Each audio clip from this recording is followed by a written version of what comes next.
पक्षियों का शिकार कर अपना गुजारा करते थे। वहाँ एकलव्य नाम का भील युवक भी रहता था। वह एक अच्छा धनुर्धारी बनना चाहता था। उसने सुना था कि गुरु द्रोणाचार्य धनुर्विद्या के बहुत अच्छे जानकार हैं। वे हस्तिनापुर के राजकुमारों, कौरवों और पांडवों को धनुर्विद्या सिखाते हैं। एक दिन एकलव्य गुरु द्रोणाचार्य के पास आया और उनके चरण स्पर्श करके बोला, गुरुजी, आप मुझे अपना शिष्य बना लीजिए। मैं आपसे धनुर्विद्या सीखना चाहता हूँ। गुरु द्रोणाचार्य बोले, तुम कौन हो पुत्र?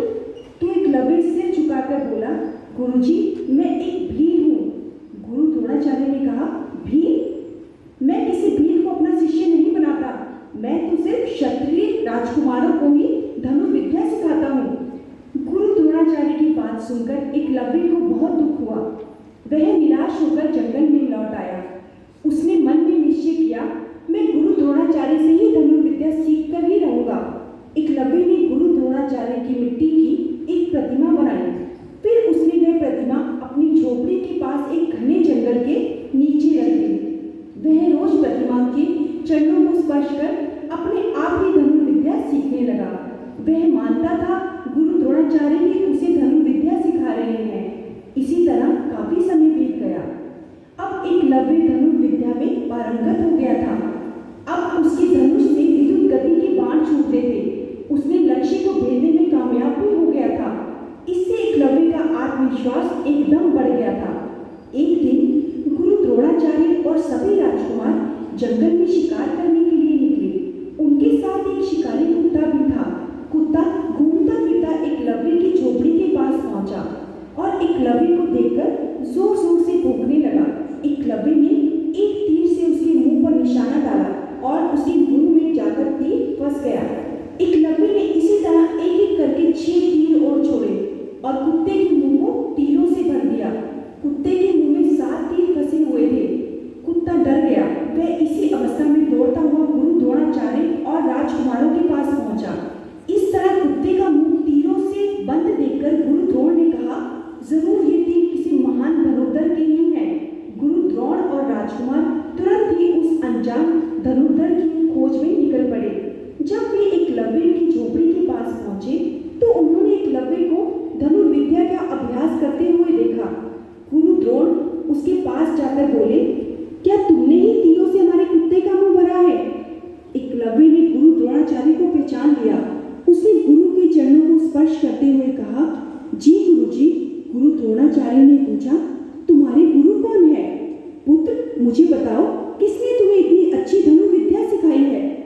एकलव्य ने पेड़ के नीचे रखी हुई गुरु द्रोणाचार्य की प्रतिमा की ओर इशारा करते हुए कहा, गुरुजी, यही मेरे गुरु हैं। इनसे ही मैं धनुर्विद्या सीखता हूँ। गुरु द्रोणाचार्य प्रतिमा के पास गए। उनके मुंह से निकल पड़ा, अरे, यह तो मेरी ही प्रतिमा है। एकलव्य ने कहा, हाँ गुरुजी, ये आपकी ही प्रतिमा है।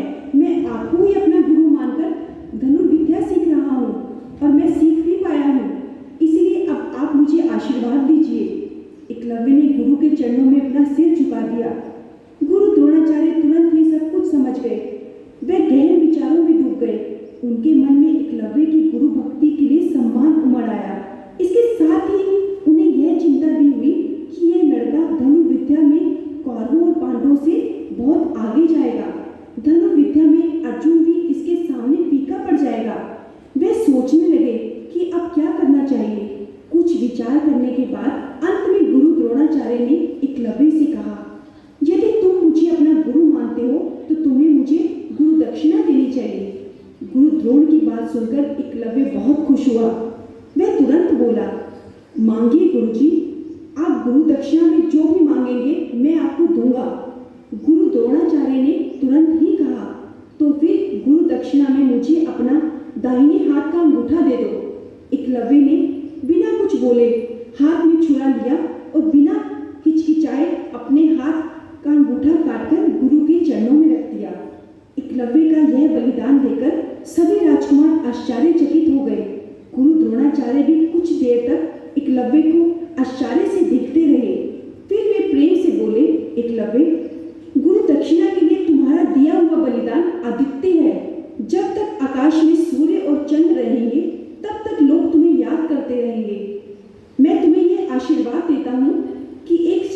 शनुधर के रूप में सारी दुनिया तुम्हारी कीर्ति करेगी। एकलव्य ने गुरु के चरणों में मस्तक झुकाकर उन्हें प्रणाम